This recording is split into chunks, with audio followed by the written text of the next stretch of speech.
Hi everyone. Last week, something happened that I can still hardly believe.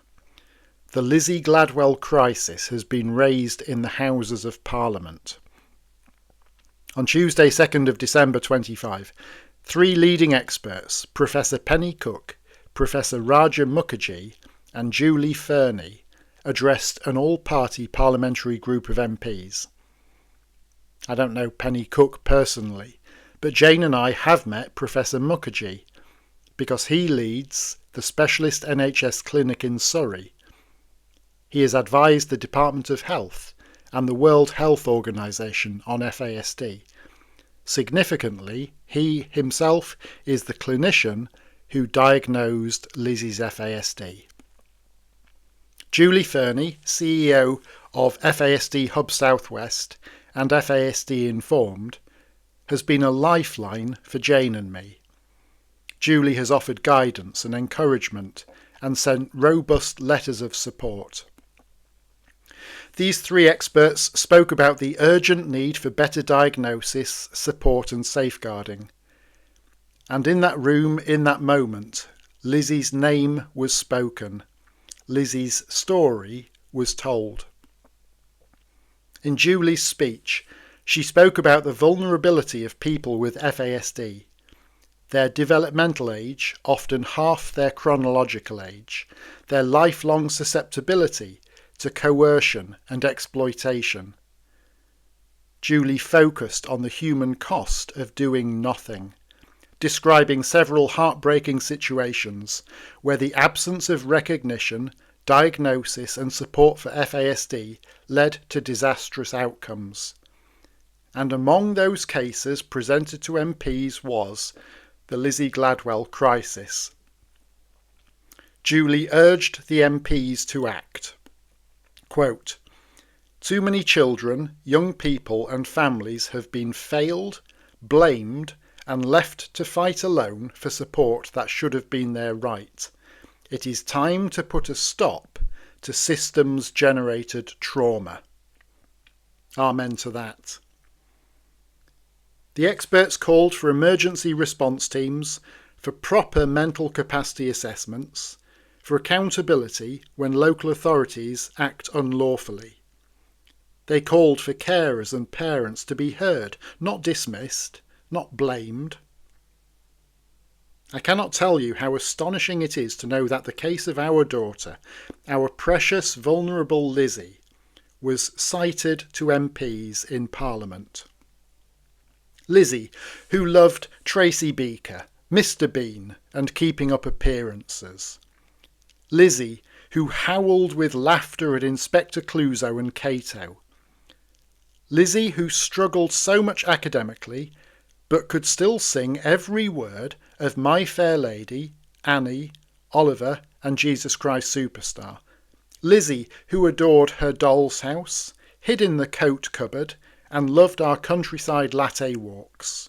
Lizzie, loving, caring, delightfully loopy. That Lizzie, our Lizzie. It is both heartbreaking and humbling that Lizzie's name was spoken in Parliament. Heartbreaking because it never should have come to this. Humbling because Lizzie's story is now being used to shine a light on the failures of systems that should have protected her. And I am left with this mix of emotions. Gratitude that Lizzie's case is on the radar at such a high level. Grief that we have not seen Lizzie at all for 2 years. This crisis has happened because Coral's calculated plan to remove and isolate Lizzie was signed off by agencies who had no idea about Lizzie's diagnosis.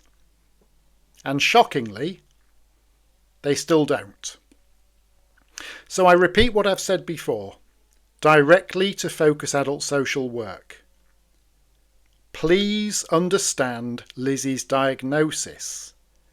Please speak to Maria at FASD Network UK.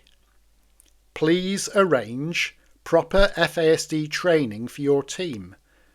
I will pay for it. Is any of that unreasonable? This crisis exists because Focus have not understood Lizzie's lifelong condition, her vulnerabilities, her susceptibility to manipulation, the tendency to confabulation in FASD, the frontal lobe paradox, all the things that Julie highlighted to MPs. Because this is not just about Lizzie. It is about all the vulnerable young people at risk of being removed, isolated, manipulated, and exploited. I want to end with Julie's closing words to the all-party group. Quote, "I urge this committee, raise the detail of these cases at the highest level, demand accountability, and make sure that FASD is no longer the forgotten neurodevelopmental disability. Let us protect our country's most vulnerable, not just with words, but with decisive, enforced action." That is my hope.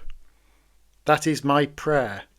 That Lizzie's story, our story, can be a catalyst for positive change. Thank you for listening, for sharing, for caring. Please continue to spread the word. Tell people about the Lizzie Gladwell Crisis, for Lizzie and for all vulnerable people like Lizzie. Subscribe for updates at lizziegladwell.org.uk. Thank you again. Until next time, bye for now.